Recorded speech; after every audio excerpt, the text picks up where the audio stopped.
Hello, buddy. Welcome back. The next thing I want to build is something a little on the simple side. Nothing mechanical, nothing complex, nothing moving, just a static kind of prop.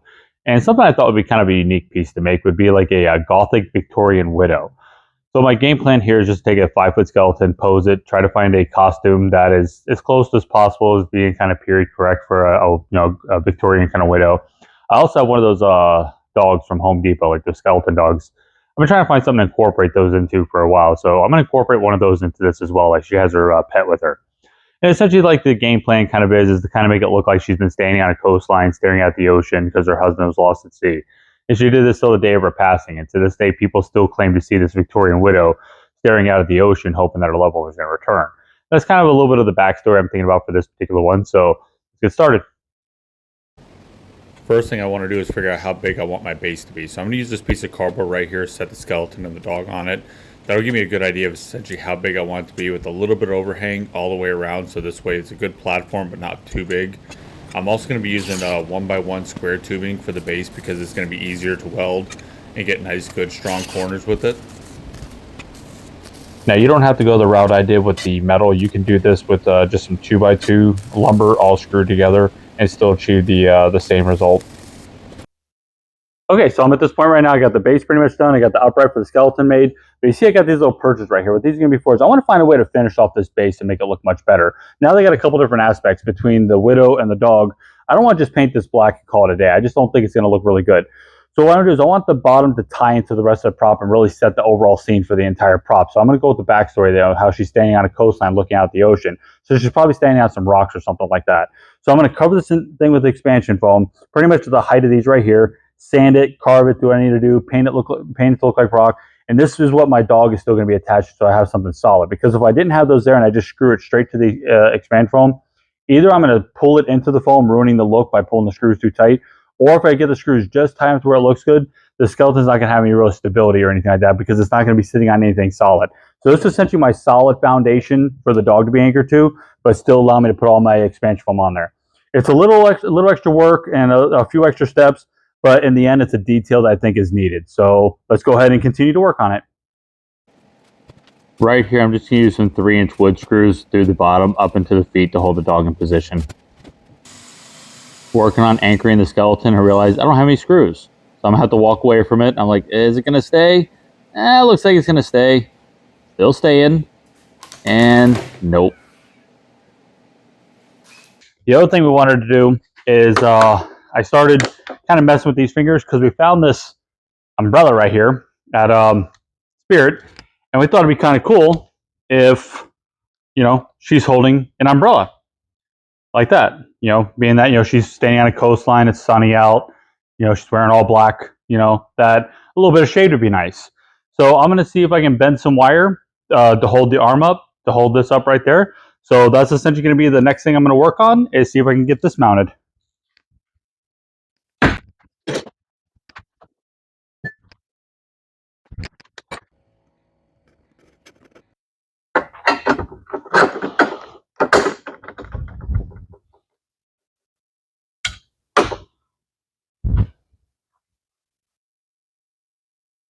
All right, that's pretty much done. Just kind of show you what I did real quick. Let me get the hand out of the way. For the handle for the umbrella, a piece of 1/2-inch electrical conduit worked perfectly. What I did is I put a little split in there, so I kind of open it up a little bit. So when the handle goes inside, it already has a little bit of a snug fit. Now I just take a pair of pliers, and once I crimp this, it'll keep the umbrella from moving. Pull this back out so I can put the hand back over it.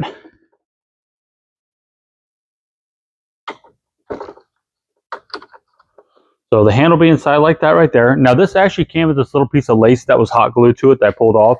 So once everything's all said and done and I'm ready to put the prop together completely, this will end up being glued back on top there, which kind of hides the hand a little bit, kind of gives it a little bit of a finished look. Then the umbrella will go on here like this.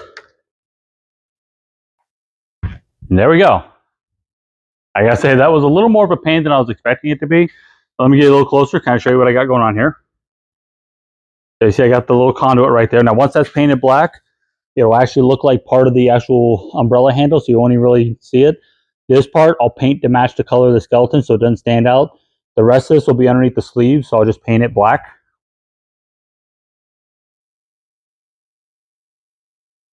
And I try to run it as tight as I could along the arm, along the shoulders.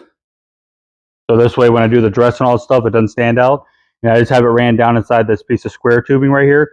Now, what I did to keep it from wanting to wiggle back and forth this way, or rotate, I put a couple screws in it here, here, and then these two on this side. That's what's keeping it locked into this corner. And to keep it so it doesn't have any kind of twist, I have that little piece of metal that I welded to it right there. That's what's keeping the arm from wanting to sway back and forth like this, so it's not like waving in the wind. But overall, that part's done. What I'm working on next is I decided I wanted the dog's head to be facing forward and not facing the sky like it was. So I took it apart, and right now I'm slowly taking a little here, a little there off the neck to try to get everything to line back up as seamless as possible. So it kind of looks like it came that way in the first place.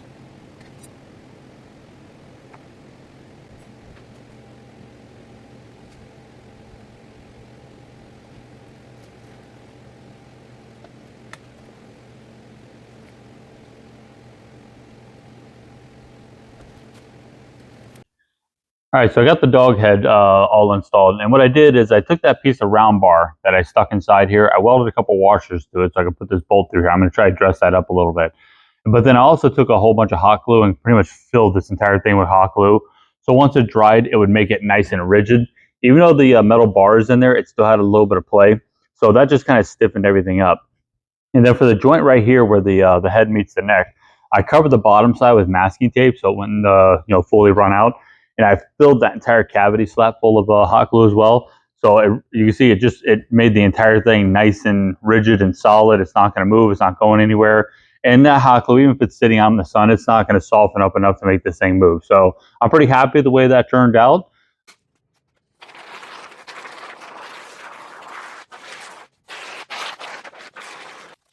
I'm going to concentrate on the dog's area first, get that area kind of trimmed down to where the dog fits like I want to. Then I'll anchor the dog to the base, and then after that I can do some more sanding. Just in case I want to make like raised areas and stuff like that, I can do it a lot easier when the dog's in position. But I had to flatten it out enough so the dog would sit on there to start with. Okay, so I had to fill in a couple extra spots that are a little too low for my liking, especially right here in the center. But once that's all sanded down and leveled out and I get the concrete mix on it, everything's going to look pretty good.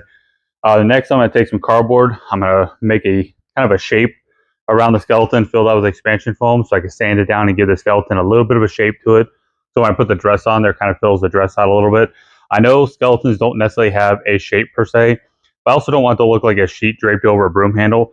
And since we're not following the laws of nature and I have a dog here with ears and a nose, I figure why not give her a little bit of a shape to her. So that's what we're going to work on next. All right, so I got the cardboard wrapped around it. I try to tape all the seams up as best I can to help keep any of it from really kind of oozing out. I know some's going to, but it's not going to be too bad. Now, what I plan to use for this, I've used this before. It's that two-part foam for fence posts. What you do is you just follow the instructions. You just roll that. It'll break the seal right here. You shake it up really good, cut the end, and then just pour it in there. Hopefully, that'll be enough to do what I need to do. If not, I can always add some more to it later. Alright, so I'll get the skeleton stood up, get the cardboard off of it, and at that point I can start working on all the carving and shaping.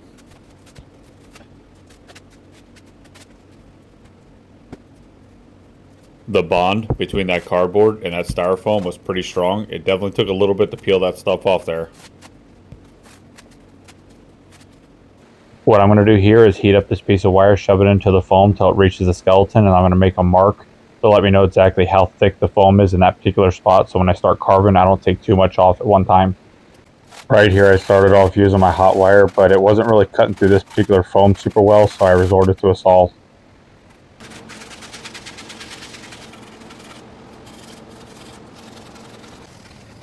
All I'm using here is a wood rasp to slowly remove material. This is the best way to do it because anything else would probably take big chunks out, and you don't want to do that. You want to take a little out at a time until you achieve the shape you're looking for. Making a batch of latex house paint and some tile mortar mix. I'm going to use this to coat the styrofoam to give it like that stone-like texture to it. Once I have full coverage on it, I'm going to take a brush with a little bit of water and smooth everything out so everything's nice and even. Once it's almost dry, I'm going to come back and use the edge of the brush just to dab it right here, just to kind of rough up the surface a little bit so it'll look better when I do the dry brushing.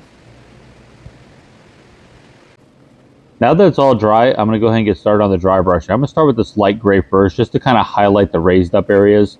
Then I'm going to come back with some black, brown, and greens and just highlight certain areas where, say, water collection, shadowing, and things like that. I want to kind of make it look as much like stone as I possibly can. Now to bend the fingers, I'm using that little tool right there. It's just for carving foam. What I'm doing is I'm heating it up right at the knuckle, so when I bend the fingers, they kind of have a little bit more of a natural look to them.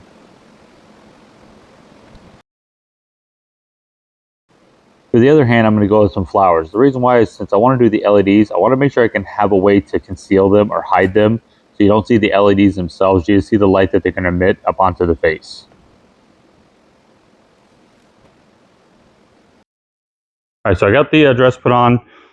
Did a few modifications to tighten it up in the waist area. It does have this low cut right here, so I had to add this extra piece of fabric here just to kind of dress that up. I also took some black lace and put black lace right there to soften it up. I also took that same black lace and put it on the end of the sleeve right here, just to kind of dress this up a little bit and have it glued to the hand so this way it doesn't fall down. Got my metal piece installed, so this hand's ready to go. I do have a small corset that's going to go on there to dress it up a little bit, and I want to add a couple more layers to it. When I get a little bit further, then I'll put the other hand on with the flowers and pose it where I want it, then I'll lock it in with the screws. But this is where I'm at with it, so we're going to keep on tinkering with it. What I'm doing right here is I'm adding a couple extra layers of fabric that kind of match the dress as close as possible, just to kind of mimic what I saw online that a lot of Victorian dresses looked like back then. All right, so it's having trouble getting the dress to lay like I wanted it to in the front, so I just added like kind of a rib kind of system to the front, so this way it has something to lean up against and kind of something for me to have an area to sort of tuck it up underneath. So let's continue working on it. All right, so I'm going to go ahead and consider this one to be done.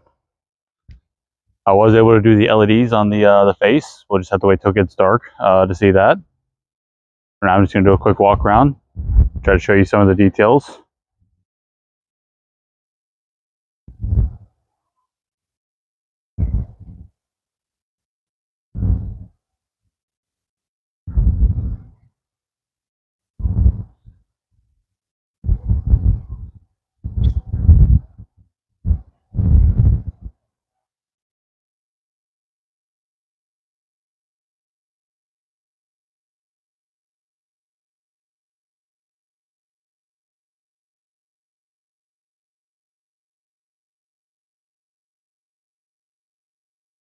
All right, so we'll wait till it gets dark out, and I'll show you the final result with the lights. All right, so here we are in the dark. Before I add any extra ambient light, I want to kind of show exactly how much the blue LEDs are really lighting up the face. You see, it's really going to make the face stand out amongst all the rest of it. And all I did is I took the LEDs and just kind of hooked them to the back side of the little flower arrangement she's holding. And I have a little 9-volt battery that's powering them. Let me turn on some extra lighting just to kind of show you what it looks like with some extra lights. So this is what they'll see, you know, with the blue light on it. So they'll be able to see the dog and all the fabrics and the overall look. So you see how much that face stands out even with the extra ambient light. So it really gives it like that ghostly look to it. Okay, so I thought I was done with this project, but you know me. The more I look at it, the more I think I really need to do a little bit more with it. It just doesn't really tell a story. And what I mean by that is, say I was building like an Art the Clown or Jason or something like that. People already know that character and they already know the backstory. So when they see it, it's pretty self-explanatory. This right here wasn't built off any kind of character, so no one really knows what it is or the backstory of it. It's just going to look like a figure standing there in a black dress holding an umbrella. Now, some people are going to catch that's a widow, but there might be some people that just might not catch what it's essentially supposed to be or what it's supposed to represent or anything like that. So I kind of feel I need to do a little bit more with it to make it a little more self-explanatory or tell a little bit more of a story of what it is. So I'm going to add this extra piece to the front half of it to kind of make it look like a grave with a headstone. So it looks like she's visiting a grave or, you know, something of that nature. So when they see it, it's pretty obvious what it's supposed to be.